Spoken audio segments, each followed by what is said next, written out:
I think it was Hemingway who said this. He visited certain parts of India, he visited the wrong places. And he saw certain people and went back, and then he said, if you don't eat well, if you're not dressed well, if you don't live well, you must be spiritual.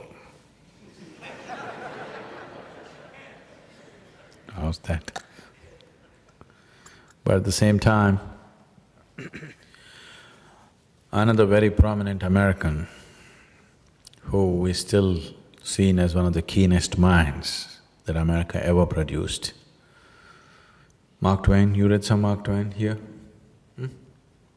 Mark Twain came visiting India because he was so fascinated with Indian mysticism. He found the right kind of guide who took him around and he met many people. And when he was leaving, he said, anything that can ever be done, either by man or God, has been done in this land. So both have happened, the peaks have happened and the most horrible depths have happened. The question is just this, are you going to be the peak or are you going to be the bottom? That's an individual choice. But now, making that choice, what do I do, where do I go? They're making this more and more complex and more deceptive. Now, if someone is going to tell you that your dead father is in the highest heaven, it's very satisfying. Isn't it so? And if someone is willing to tell you your mother-in-law is in hell, see.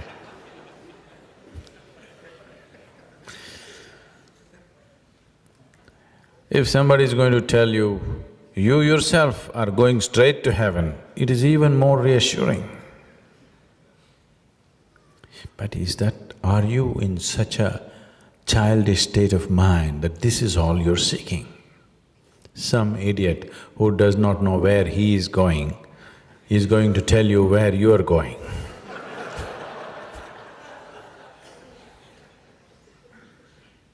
Is that all you're looking for? So, this is a decision you have to make. Am I looking for solace or am I looking for a solution? If you're looking for solution, then it's a different game. If you're looking for solace, it's a different game. Solace is just cheap psychiatry, you know. Don't worry, everything will be okay. Don't worry, everything will be okay. God is just keeping His lap open just for you. If you die, you're going to land straight in His lap. See, if you're going to land in God's lap, I don't think you should postpone it for tomorrow.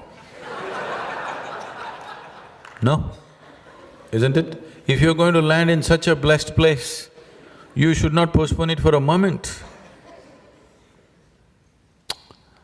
This is okay for somebody else, not for you, isn't it? It's all right to tell this to somebody, not for yourself, it doesn't work, isn't it so? Yes? But something that doesn't work, we have peddled for too long. So what really works has been lost in this confusion. The only thing that you have to work with right now is your body and your mind. These are the only two things you have. No, my soul, you can't work with it. Nobody ever worked with a soul. You can only use your body, you can use your mind, isn't it? These two things, if you bring it and make them into conducive vehicles, then something beyond becomes a living possibility. Not because you believe in it, not because it's written in your great scripture, not because somebody that you think is a great guru said that, simply because you have found a way to go beyond the limitations of your body and your mind, that's all. Otherwise, no way, no other way it's going to happen. I did everything for the wrong reasons, but I did the right things. so it works. So I want you to know, it is not the intention, it is the nature of action which yields the result, isn't it? Yes or no? Even for the wrong reasons, if you do the right things will happen to you. That is how the damn existence is structured, what to do. That is why good people are always suffering.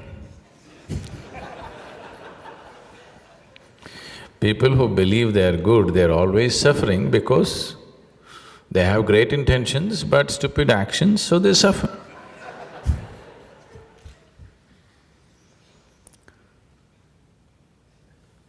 So this whole idea of right and wrong, good and bad is all human nonsense.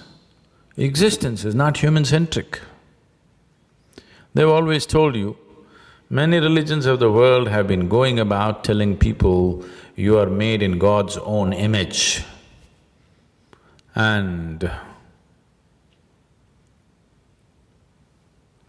once you are in God's own image, naturally the place that you live, this planet is the very center of the universe. They believed this for a long time, isn't it? Even now they're insisting. You heard of this guy Copernicus? Copernicus was one of the first guys who came and said, Earth is not the center of the universe. Not only not the center of the universe, it is not even the center of the solar system. And he promptly died. That's not a bad thing, it's a good thing. Because the next man after him, when he uttered the same thing, they wanted to peel his skin off and the skin would not cooperate. So they decided to burn him alive. The next significant man who uttered the same thing was Galileo. He said the same thing, then they got ready with the skin peelers. Then he said, no, no, no, no, Earth is the center of the universe and the cosmos. What is my problem?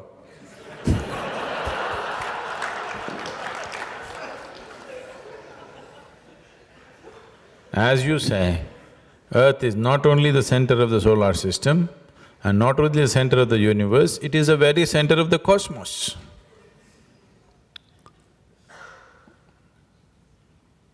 Anyway, I do not know what is the center of the cosmos. You want to assume, I want to save my skin, that much I know.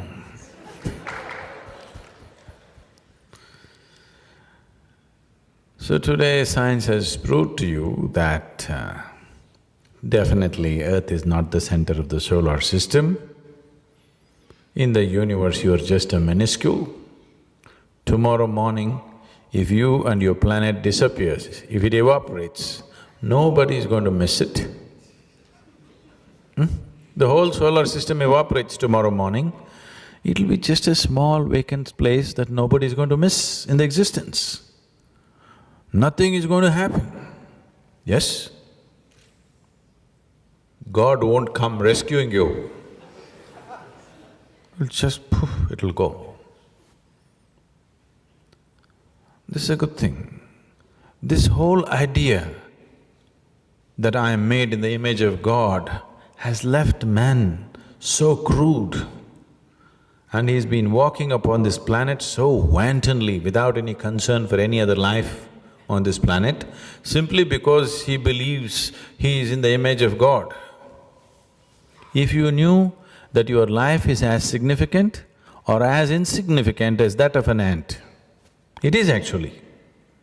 All these grand ideas that human beings have about themselves, that we are made in the image of God and God loves us and… these are dangerous ideas, which has made human beings so uncaring, unresponsive to life around him. He thinks this planet and universe is all made for him. No other life has any right to live here except him. He's just lost all his marbles in his head are gone, simply because of these kind of ideas. Now, modern science sort of has been very bad for your ego. Now it says you are just a blob of nothing, pulsating like this right now, tomorrow poof. Really? See, whatever you think about yourself, are you breathing, everyone? Is everybody breathing? No yogis. Nobody is able to hold their breath and sit. Inhalation, exhalation, inhalation, exhalation, inhalation, exhalation. The next inhalation didn't happen. Wherever we search, you don't exist. Yes or no? See how fragile it is. Just breathe carefully, it may go away. It's like a balloon, in and out, out, and it didn't go in again, gone. That fragile. At the same time, how sturdy, Isn't it so? How many things a man can do, but at the same time, how fragile. It doesn't take an elephant to kill you, a damn virus. So, without knowing the essential nature of life, we are trying to somehow blunder through. That's the whole problem. Now, how to exist here? Today, how to live? How to make this life in such a way that it is conducive to know, experience and manifest deeper dimensions of life as a way of living. If you want to receive the deeper dimensions of life, if you have to become conducive, if your mind and your body and your energies have to become conducive to receive something beyond what you are right now, first and foremost thing is, they must listen to you. They must take instructions from you. If your body, if your mind, if your energies took instructions from you, would you naturally keep it in utmost pleasantness? Yes or no? You would. So, if you keep this continuously pleasant, if you keep this constantly pleasant, then your intelligence will flower to a completely different dimension of perception. When you are no more an issue, when you are no more an issue by yourself, there are a million issues on the outside, but you are not the issue. You're just fine. If you become like this, you become receptive. So always the yogic systems have been talking about blissfulness, ecstasy, ananda, all this stuff, not because blissfulness is a goal by itself. It is only in a state of pleasantness. This will be at the highest level of receptivity. Otherwise, when this is in turmoil, when this is an issue by itself, it cannot receive, it cannot understand the core of life the way it is. It can only fight for survival.